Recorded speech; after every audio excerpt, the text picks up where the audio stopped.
Our internal guidance systems whisper until they scream. Hello and welcome to Random Reads by Tumi, where we read random books on random evenings. Tonight we read chapter 3 of The Mountain is You. You are the mountain. Let's see what Brianna West cooked in chapter 3. Brianna says, your triggers are the guide to your freedom. Your triggers, whatever triggers you, be it fear, be it abandonment, be it whatever issues you have, those will guide you to the freedom of your mountain. So let's see what she cooked. She says, negative emotion comes with a message we are yet to interpret. Every time you get mad at something, there is a message your body is trying to pass to you, which you will later on interpret. That's why sometimes you get mad in the morning and in the evening you're like, damn it, this is why. I was mad because it was lethal phase. I was mad because I spoke to my ex-boyfriend. So Brianna says, your triggers are the guide to your freedom. Whatever triggers you is what you should work on. You should work on identifying the root cause of those triggers. She says, skill of processing emotions, we will handle our triggers more confidently. Brianna says, when we know what is triggering us, we can create a catalyst for our triggers. When you know what makes you feel sad, you can create a catalyst that will make you feel less sad. So that's why she's saying our triggers are the guides to our freedom. If you have childhood abandonment issues, and you have identified those triggers that trigger your abandonment issues, they should be able to guide you into freeing you from your abandonment issues. Am I clear?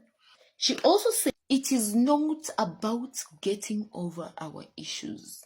It is about listening to our issues, validating our issues, and finding ways to get over our issues.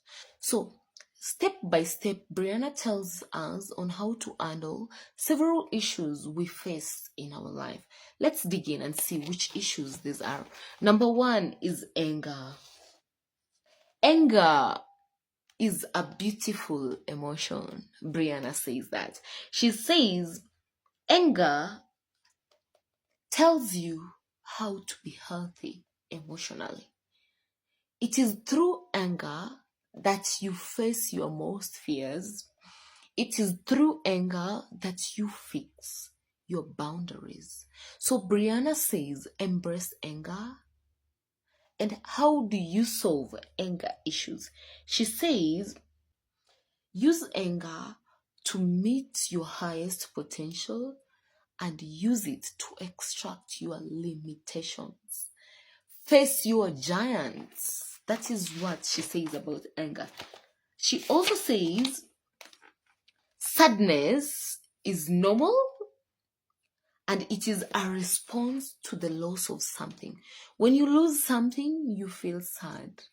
Brianna says sadness is a normal response to losing something. So how do you deal with sadness? Sadness becomes problematic when we allow it to take over our lives.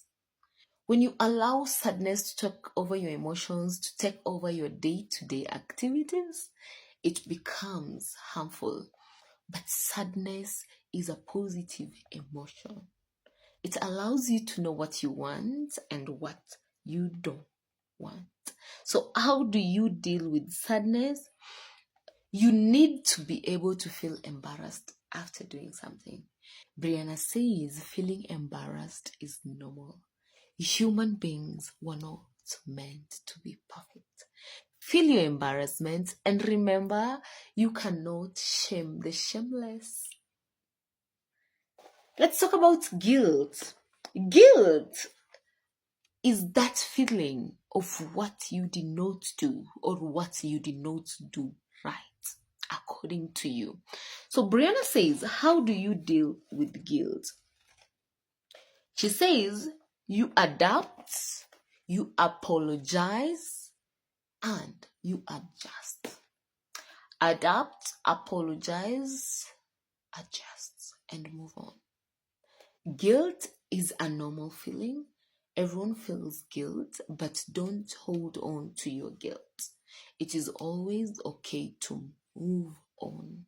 So move on, adapt, and free yourself. Let's talk about embarrassment. She says embarrassment is what you feel when you feel like you misbehaved. Everyone else might be thinking you were right, but deep down you feel like you misbehaved. That is a feeling called embarrassment. So, how do we solve embarrassment?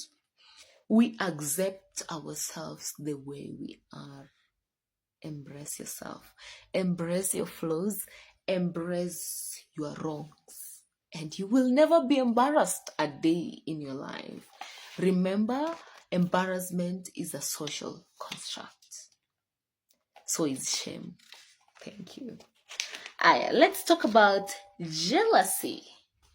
Jealousy, Brianna says, is the feeling you feel when you don't meet your own expectations. When you don't meet your own expectations, you will start feeling jealous of people who meet those expectations you wanted to meet. So she says, how do you handle jealousy? Love thy enemy or thy friend the same way you love yourself. Handle another human being the same way you would handle yourself or the same way you would handle your loved ones. She says,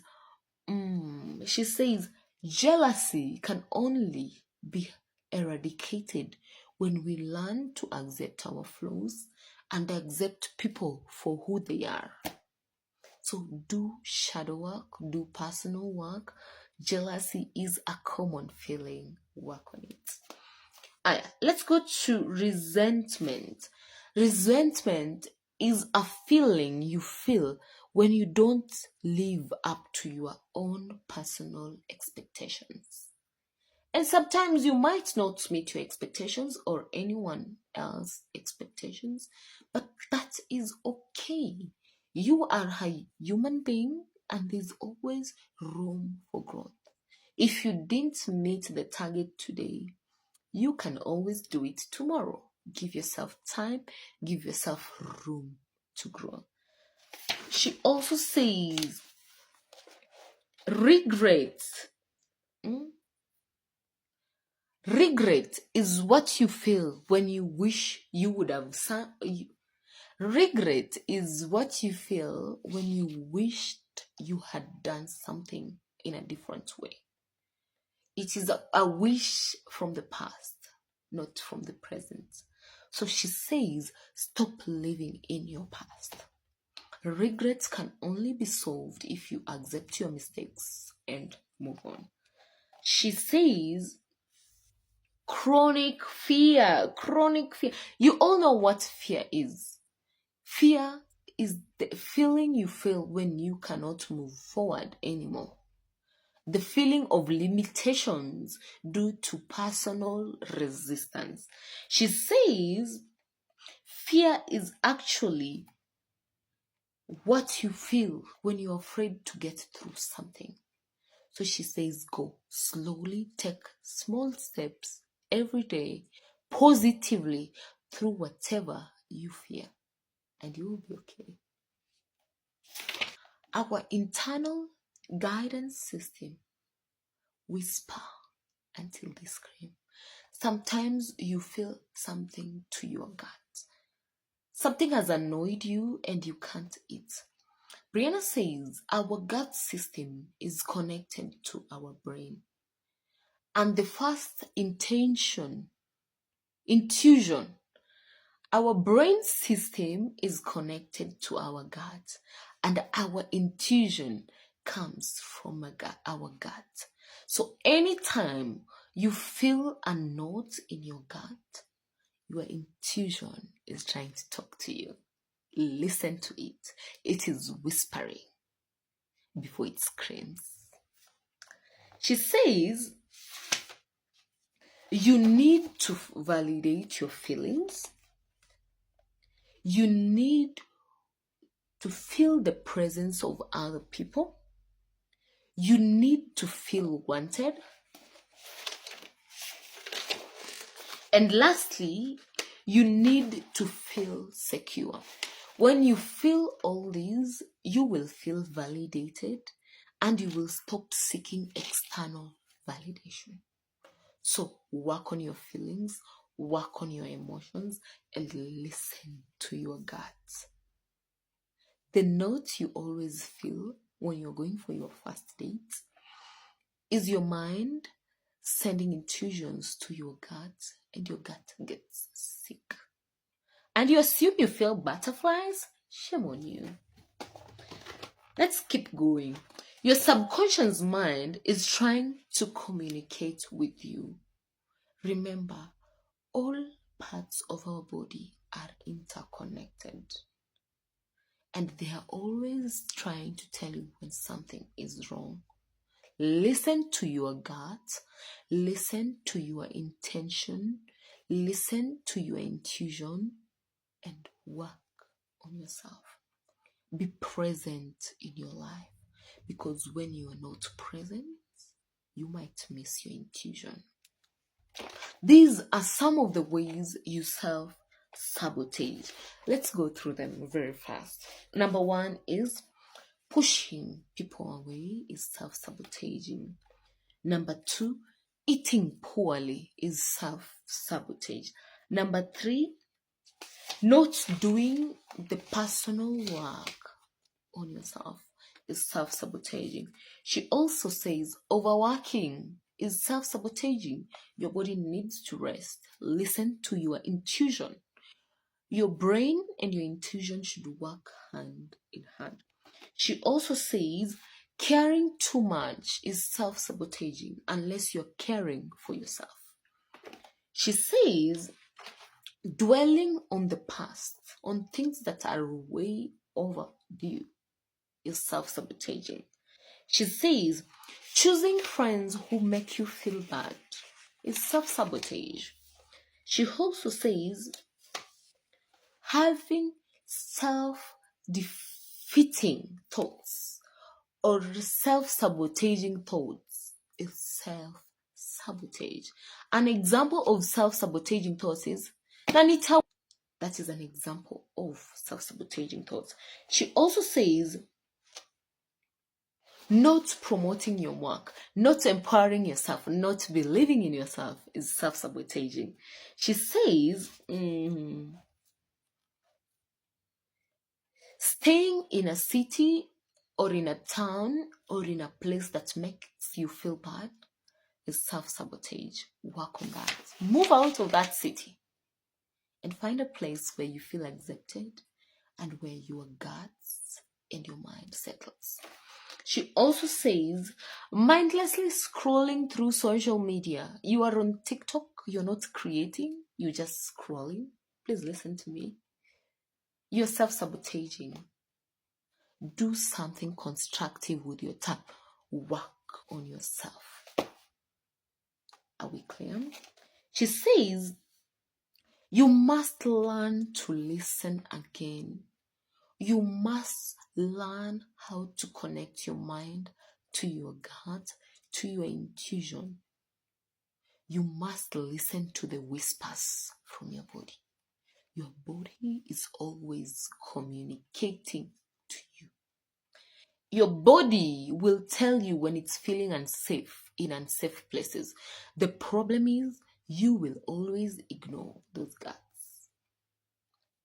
She says you must follow your guts or your intuition without being scared of the future, because the future is bright and the future is there for you. Remember in chapter 1, we said nature works in your favor. And human beings were objectively created to grow every single day. So there is room for growth regardless of how you feel. You must inform your conscious and subconscious mind with the right information. Feed yourself proper information. Feed yourself positivity. Feed yourself good food. That is how you stop self-sabotaging. Brianna also says you must identify the difference between instinct and fear. You must be able to differentiate between your instincts and your fear. Those are two different things. So take your time, learn your body, learn your intuition, learn your instincts. Take time to learn about yourself. That is what Brianna says in The Mountain Is You. Lastly, Brianna says you need to start meeting your needs, even if it is small needs. You must start meeting all needs that your body needs, that your mind needs. Thank you for watching this episode of The Mountain Is You, Chapter 3. Interact with me in the comment section. I cannot wait to hear from you. I hope you enjoyed this series. Bye-bye.